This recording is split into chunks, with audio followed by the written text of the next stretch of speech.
नमस्कारम, मैं हूँ आपकी health coach and yoga trainer representing here fame fitness. Fame fitness के फैट लॉस सीरीज के डे नंबर 60 पे आज हम पहुँच चुके हैं और ये सिर्फ एक फैट लॉस सीरीज नहीं है, ये है एक मसल गेन सीरीज भी। तो जो भी जिम वाले लोग हैं वो भी अगर ये सीरीज को फॉलो करते हैं तो उन्हें बहुत ही बेस्ट रिजल्ट्स मिलने वाले हैं अपनी मसल गेन के लिए। तो ये सोचिए ही मत कि ये सिर्फ फैटी पीपल का काम है, ये उन सब के लिए भी है जो चाहते हैं कि हमारे मसल्स अच्छे से ग्रो हो वाइल डूइंग स्ट्रेंथ ट्रेनिंग। तो अगर आप इस सीरीज के साथ में स्ट्रेंथ ट्रेनिंग करते हो तो आपको बहुत ही अच्छे रिजल्ट्स मिलते हैं। तो जो भी मसल बिल्डिंग लोग हैं जिनको मसल्स को ग्रो करना है, इस फूड को इंक्लूड करिए, इस सीरीज को फॉलो करिए और आप देखेंगे कि आप कितने स्मूथली मसल्स गेन कर पा रहे हो विदाउट फैट एक्यूमुलेशन। क्योंकि होता क्या है कि जिसको मसल गेन करना होता है उसे बहुत सारा खाना खाना पड़ता है। मतलब कि एक जो कॉन्सेप्ट चलता है कि कैलोरी सरप्लस, तो उसमें उन्हें जाना ही पड़ता है। लेकिन इस कैलोरी सरप्लस के चक्कर में वो प्रोटीन तो खा रहे होते हैं लेकिन उसके साथ में कार्बोहाइड्रेट्स बहुत ज़्यादा कंज्यूम करते हैं, जिससे क्या होता है उनके मसल्स तो ग्रो होते हैं, साथ ही साथ उनका फैट भी बॉडी पे बहुत ज़्यादा एक्यूमुलेट होना शुरू हो जाता है। किसकी वजह से? बहुत ज़्यादा कार्बोहाइड्रेट्स खाने की वजह से।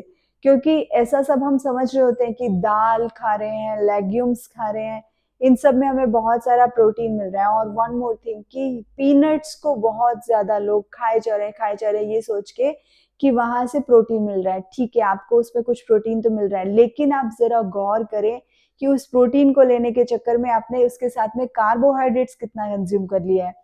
तो हर चीज़ जो आपको प्रोटीन दिखाई दे रही है उसके साथ में ये ज़रूर ध्यान देने की ज़रूरत है कि कार्बोहाइड्रेट्स आप कितना खा रहे हो। साथ ही साथ ये कॉन्सेप्ट लेग्यूम्स और जो पल्सेस होती हैं, दालें होती हैं, उनके लिए भी लागू होता है।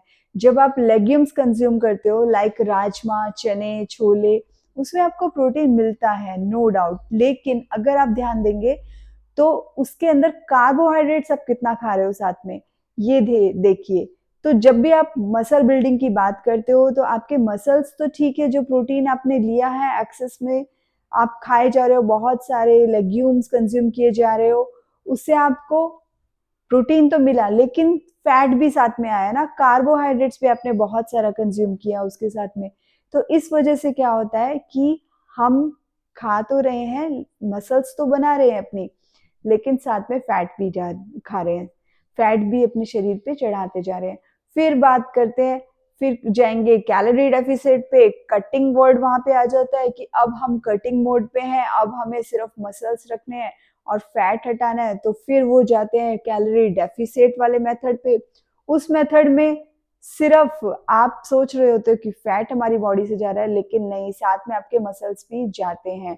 और वो जो है वो एक ऐसा मेथड होता है जिसमें मसल इतने वीक हो जाते हैं कि आपको लगेगा कि आपकी एनर्जी लेवल्स बहुत ज़्यादा ड्रॉप होने लगते हैं जब आप डेफिसिट में जाते हैं तो सारे ये जो मेरी पूरी सीरीज़ है, अगर आप ध्यान से समझेंगे, ध्यान से देखेंगे, तो ये एक मैजिक कर सकती है आपके लिए, जो मसल्स बनाना चाहते हैं अपनी बॉडी पे, जो भी फिटनेस फ्रीक पीपल है जिनको लगता है कि हम स्ट्रेंथ ट्रेनिंग करें और मसल्स बन जाएँ। तो स्ट्रेंथ ट्रेनिंग जो है वो आपको मसल्स को ट्रेन तो कर रही है, बट अगर आपका खाना सही नहीं है, आपका न्यूट्रिशन सही नहीं है, तो आप अपने मसल्स नहीं बना पाएँगे या फिर एक पॉजिटिव वे में नहीं बना पाएँगे। उसका कुछ ना कुछ आपको साइड इफ़ेक्ट्स देखने को मिलेगा। अगर आप स्टेरॉइड्स हो गए या ऐसा कुछ भी आप सप्लीमेंटेशन लेकर अपने मसल्स ग्रो कर रहे हैं, तो वो मसल्स सिर्फ दिखावटी होंगे, आपकी एक्चुअल स्ट्रेंथ नहीं बढ़ने वाली है। तो ऐसा कहा जाता है ना कि जो हमारे मसल्स होते हैं वो जिम में नहीं, एक्चुअली किचन में ग्रो होते हैं। तो ये बिल्कुल सच बात है। अगर आपका न्यूट्रिशन सही नहीं है तो आपके मसल्स जैसे तैसे बन भी गए तो वो टेम्परेरी होंगे और आपको पावर देने वाले नहीं होंगे, आपकी स्ट्रेंथ इंप्रूव वहाँ पे नहीं हो रही होगी। तो ये सीरीज आप फॉलो करें मसल गेन के लिए भी। इसमें पोर्शन कंट्रोल नहीं है, कोई कैलोरी डेफिसिट, कैलोरी सरप्लस का मेथड यहाँ पे अप्लाई नहीं होता है। तो इस सीरीज को फॉलो करके आप सिर्फ और सिर्फ मसल्स गेन करेंगे, फैट आपकी बॉडी में जमा नहीं होगा, जो है वो भी चला जाएगा और साथ ही साथ आपकी जो स्ट्रेंथ है जिम में वो भी बढ़ती जाएगी। तो जिम के ऊपर मैं एक पूरा डेडिकेटेड वीडियो अलग से बनाऊंगी, लेकिन एक सिंपल सा वे, अगर ये सीरीज फॉलो करते हुए आप ये सोच रहे हैं कि ये सिर्फ उन लोगों के लिए है जिनको फैट लॉस करना है, तो नहीं, मसल गेन जिसको करना है उसके लिए भी ये वीडियो बिल्कुल है। चाहे आपका वेट कुछ भी हो, चाहे आपकी अभी प्रेजेंट कंडीशन बॉडी की कुछ भी हो, अगर आप इस सीरीज को फॉलो करते हैं तो आप अभी जिस लेवल पे हैं उस लेवल से आपका लेवल बहुत अप होने वाला है, आपकी हेल्थ अच्छी होने वाली है, आपकी स्किन बहुत अच्छी होने वाली है, आपके हेयर अच्छे होते चले जाएंगे, आप देखेंगे कि ये आपकी लाइफस्टाइल भी बन सकता है। तो चलो, आज के वीडियो में मैं जो आपको रेसिपी देने जा रही हूँ वो है एक स्वीट रेसिपी, और बहुत ही टेस्टी रेसिपी होती है। तो चलो पहले बनाते हैं किचन में वो रेसिपी, और उसके बाद बात करेंगे कि किस तरीके से ये जो रेसिपी है वो आपको हेल्प करेगी आपके फैट लॉस में, मसल गेन में, और साथ ही साथ आपकी शुगर क्रेविंग्स को कंट्रोल करने में। तो देखिए, ये जो मैं एक रेसिपी बनाने जा रही हूँ इसमें हमने घी ले लिया है अच्छी सी क्वांटिटी में। ये गाय का घी है, आप कोई भी ले सकते हो, भैंस का घी भी ले सकते हो और गाय का घी भी ले सकते हो। ये इसमें ऐड किया मैंने पनीर। पनीर को मैंने अच्छे से थोड़ा मैश कर लिया है यहाँ पे, और अब हम इसे अच्छे से घी में सेक लेंगे। घी यहाँ पे कम नहीं होना चाहिए, अच्छी क्वांटिटी में घी होना चाहिए, और इसमें हम इसे थोड़ा सा सेकना शुरू करेंगे।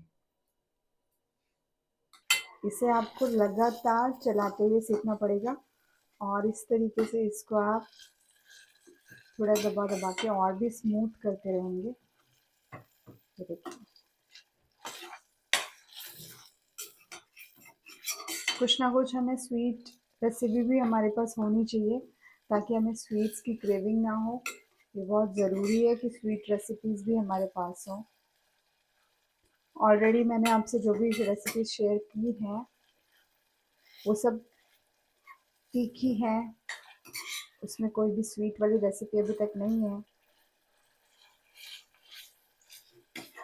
ये ध्यान रखना है इसको कि हमें धीमी आंच पे इसको पकाना है, और लगातार आपको इसे चलाते हुए रहना पड़ेगा, अदरवाइज ये नीचे लगना शुरू हो जाता है।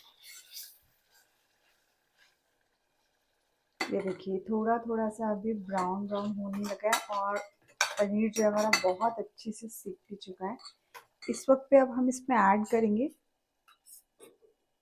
मैंने दूध में केसर मिला के थोड़ी देर पहले ये रख लिया था, और अब इसमें हम वो ऐड कर लेंगे।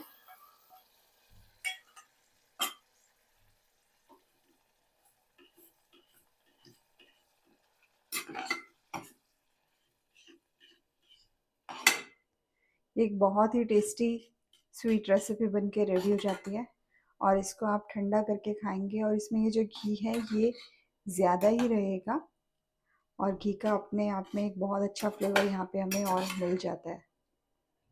बस इसे अभी हमें थोड़ी देर पकाना है ऐसे ही।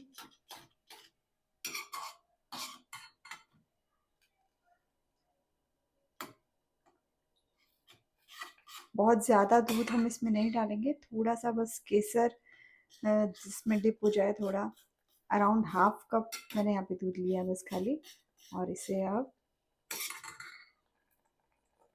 बस थोड़ा सा बॉईल होने देंगे, एंड दैट्स इट। ये बस बन के बिल्कुल तैयार ही है।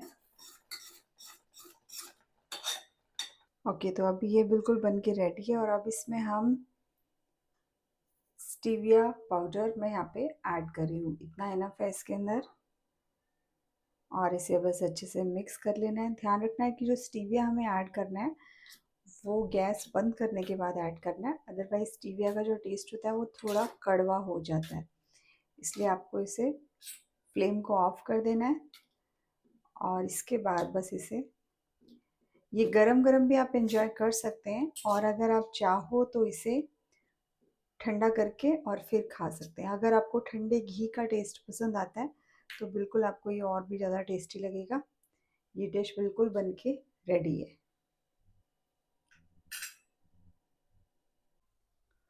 ओके, तो आई थिंक आपको समझ में आ गया बिल्कुल अच्छे से कि कैसे ये रेसिपी हमें बनानी है, और किस तरीके से ये रेसिपी जो है वो एक सुपर टेस्टी है, क्योंकि दिखने में आपको काफ़ी यमी लग रही होगी। ये जो रेसिपी है आप 2 तरीके से कंज़्यूम कर सकते हो। इसे आपको अगर गरम खाना है, तो आप गरम भी खा सकते हो और चाहे तो आप इसको फ्रिज में ठंडा कर लीजिए। जो इसमें एक्स्ट्रा घी दिखाई दे रहा है, वो सॉलिड फॉर्म में आ जाता है और जब आप उसको मिक्स करते हो थोड़ा-सा, तो बहुत ही अच्छे से पूरे पनीर पे कोटेड रहता है और काफ़ी अच्छा टेस्ट ये देता है। तो जो भी ऐसे हैं जिनको घी डायरेक्टली खाने में डिफ़िकल्ट लगता है, वो इस तरीके से ज़्यादा घी को डाल के और अपनी चीज़ों में थोड़ा यूज़ करके उसको फ्लेवरफुल बना के खा सकते हैं, ठीक है? बट घी तो खाना ही पड़ेगा, घी नहीं खाओगे तो स्ट्रेंथ कैसे आएगी? मजबूत कैसे बनेगा आपका शरीर? आपकी बोन्स कैसे स्ट्रॉन्ग होंगी? तो ये तो खाना ही है। अनदर थिंग, जो आज की रेसिपी है, वैसे मैं कोई भी आपको कभी भी टाइमिंग की बात नहीं करती हूँ कि किस टाइम पे आपको कंज़्यूम करना है। यहाँ पे भी फॉर श्योर ये आप किसी भी टाइम खा सकते हो, लेकिन ये जो रेसिपी है बेस्ट है डिनर के लिए, क्योंकि ये एक हीलिंग रेसिपी है। इसमें आप थोड़ा-सा जायफल भी ऐड कर सकते हैं, चाहे तो, और उससे थोड़ा-सा टेस्ट अलग लगेगा, लेकिन वो अगर आप इसे रात में कंज़्यूम करने वाले हैं, तो आप इसमें थोड़ा जायफल ऐड कर सकते हैं और आप देखेंगे कि जब डिनर में आप इसको खा के सोते हैं, तो आपकी हीलिंग एक नेक्स्ट लेवल पे होती है। इस तरीके की जो चीज़ें हैं, वो आप नाइट में खाते हैं तो उसका बेनिफिट आपको बहुत ज़्यादा मिलता है। तो ये जो एक रेसिपी है, ये हमारी एक तो शुगर क्रेविंग को कंट्रोल करेगी, उल्टा एक और चीज़ भी होती है कि रात में हमें कई बार डाइट तोड़ने का मन होता है, हमें लगता है कि कुछ अलग से उठा के खा लें, और या फिर शुगर की क्रेविंग्स हमें नाइट टाइम पे होती है, तो उसका ये बिल्कुल ईज़ी सा सॉल्यूशन है कि आप ये बना के रखिए अपने पास। ये जल्दी से खराब नहीं होता है, 3 से 4 दिन ये फ्रिज में ईज़िली आप स्टोर करके रख सकते हैं। तो आप बना के रख सकते हैं, जब आप इसको सेट कर देंगे तो इसके इवन पीसेस तक भी आप बर्फी की तरह कट कर सकेंगे। तो आप इसे बना के रखिए और जब भी आपको रात को ऐसा लगे कि आपको कुछ खाने की क्रेविंग्स हो रही हैं या शुगर क्रेविंग्स हो रही हैं, तो आप इसे कंज़्यूम कर सकते हैं और इसका बेनिफिट ये होगा, एक तो आप अपनी शुगर क्रेविंग्स को कंट्रोल करेंगे और दूसरा आपको ये हीलिंग बहुत अच्छे से करके देगा।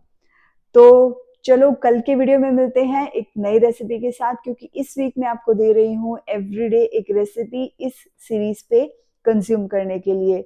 तो चलिए मिलते हैं कल के वीडियो में, तब तक के लिए धन्यवाद।